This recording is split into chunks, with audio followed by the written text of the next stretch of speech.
இதுக்கு பேர் தான் கனகாம்பரம். இது பார்த்தீங்களா, இது உங்கள் வீட்டில் அழகுக்காக வச்சுருப்பீங்க.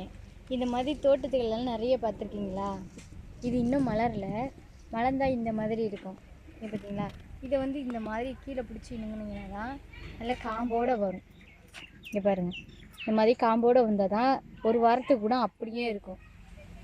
இது கெட்டு போகாது. அப்படியே கட்டி வச்சாலும் பேப்பர் பூ மாதிரி தான் இருக்கும். இங்கே பார்த்தீங்களா, நம்ம தான் பிறக்கணும். இந்த மாதிரி பிறக்கணும். இதில் உள்ள மொட்டுக்கள்லாம் பாருங்கள். இந்த மாதிரி மொட்டுக்கள்லாம் இன்னும் 2 நாளில் மலர்ந்துடும்.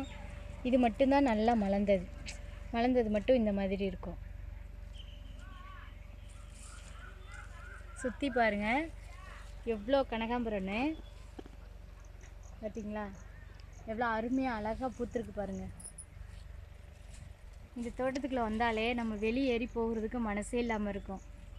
பாருங்கள், சுற்றி அகற்றி வைக்கணும், அப்போ தான் நிழலுக்கு நல்லா காய்க்கும்.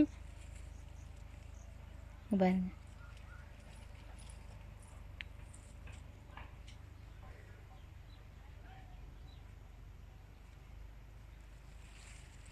இது ஏற்கனவே பிறக்கி 2 நாள் ஆயிடுச்சு. மறுபடியும் பிறக்கிறதுக்கு தயாராகிட்டாங்க.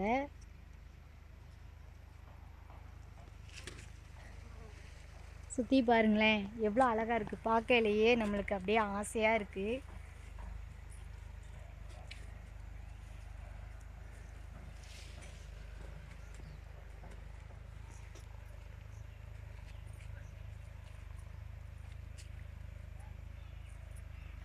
இந்த மாதிரி மொட்டுக்களை மட்டும் விட்டுட்டா 2 நாள் 3 நாள் கழித்து மலர்ந்துடும். இதை வந்து நம்ம அடிக்கடியெல்லாம் பறக்க முடியாது. 2 நாளைக்கு ஒரு தடவை 3 நாளைக்கு ஒரு தடவை தான் நம்ம பறக்க முடியும். பார்த்தீங்களா, ஒவ்வொன்றும் ஒவ்வொரு வித்தியாசமாக இருக்குது பாருங்கள். இதெல்லாம் ஒரு வாரத்துக்கு அப்புறம் மலர வேண்டியது, இது 2-3 நாளைக்கு மலர வேண்டியது. இது மலர்ந்துருச்சு பாருங்கள், இது நாளைக்கே எடுக்க வேண்டியது. இதில் நிறைய வெரைட்டி இருக்குது.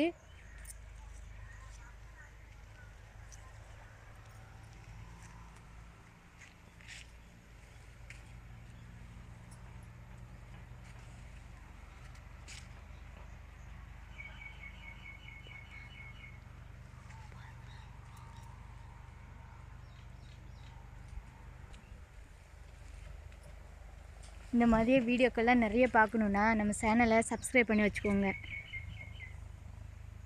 அப்போ தான் நம்ம அடுத்தடுத்து போடுற வீடியோக்கெல்லாம் வரும். லைக் பண்ணுங்கள், ஷேர் பண்ணுங்கள், கமெண்ட் பண்ணுங்கள்.